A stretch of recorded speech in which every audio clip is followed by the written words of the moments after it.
તો આણંદ જિલ્લામાં જીપીસીબીના નિયમોના ધજાગરા ઉડતા જોવા મળી રહ્યા છે। રામનગરના પરા વિસ્તાર કંચનપુરા સીમમાં ઈંટોની ભઠ્ઠીઓ ચાલી રહી છે। નિયમોને નેવે મૂકીને બેરોકટોક રીતે આ ઈંટોની ભઠ્ઠીઓ ધમધમી રહી છે। આ ઈંટોની ચીમનીના બદલે પતરાની ચીમની હોવાનું પણ સામે આવ્યું છે। આ ભઠ્ઠીમાં નિયમ અનુસાર ઈંટોની ચીમની હોવી ફરજિયાત છે। ત્યારે આ ચીમનીની ઊંચાઈની જો વાત કરીએ તો ચીમનીની ઊંચાઈ પણ જીપીસીબીના નિયમો અનુસાર હોવી જરૂરી છે। તો ઈંટો પકવવા માટે પ્લાસ્ટિકનો ખુલ્લેઆમ ઉપયોગ થઈ રહ્યો છે। પ્લાસ્ટિક સળગતા વાતાવરણની હવા પણ દૂષિત બની રહી છે।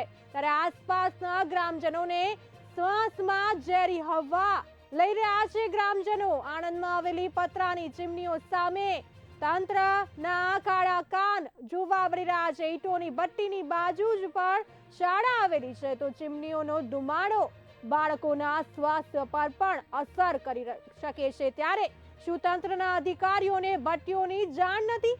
પતરાની ચીમનીઓ અને ભઠ્ઠીઓ સામે કેમ તંત્રના કાળા કાન? શું ભઠ્ઠીના માલિકો પહોંચાડી રહ્યા છે અધિકારીઓને હપ્તા? તંત્ર કેમ નથી કરી રહ્યું કોઈ કાર્યવાહી? શા માટે ભઠ્ઠીઓના માલિકોને ચાવરવામાં આવી રહ્યા છે તેવા અનેક સવાલ ઉઠી રહ્યા છે।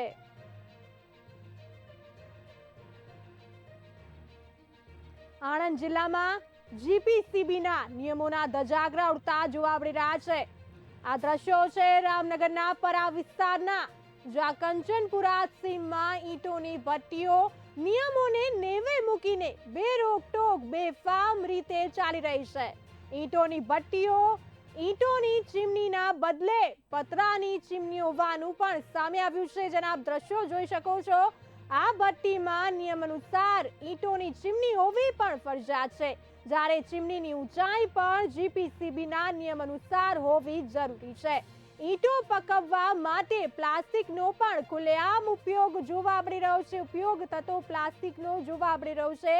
અહીં પ્લાસ્ટિક સળગતા વાતાવરણની હવા ઝેરી બની રહી છે, દૂષિત બની રહી છે, જેના કારણે અહીં આસપાસના ગ્રામજનોને શ્વાસ લેવામાં પણ તકલીફ, ઝેરી હવા શ્વાસમાં જઈ રહી છે ગ્રામજનોને। આણંદમાં આવેલી પતરાની ચીમનીઓ સામે તંત્ર દ્વારા આંખ આડા કાન કરવામાં આવી રહ્યા છે। ઈંટોની ભઠ્ઠીની જો વાત કરીએ તો આ ભઠ્ઠીની બાજુમાં જ શાળા આવેલી છે, ત્યારે ચીમનીઓનો જે ધુમાડો નીકળી રહ્યો છે તે બાળકોના સ્વાસ્થ્ય પર ગંભીર અસર પહોંચાડી શકે છે। ત્યારે સવાલ ઉઠી રહ્યા છે કે શું તંત્રના અધિકારીઓને ભઠ્ઠીઓની જાણ નથી? ત્યારે આ પતરાની ચીમનીઓ અને ભઠ્ઠીઓ સામે કેમ તંત્રના આંખ આડા કાન? તેવા સવાલ ઉઠી રહ્યા છે।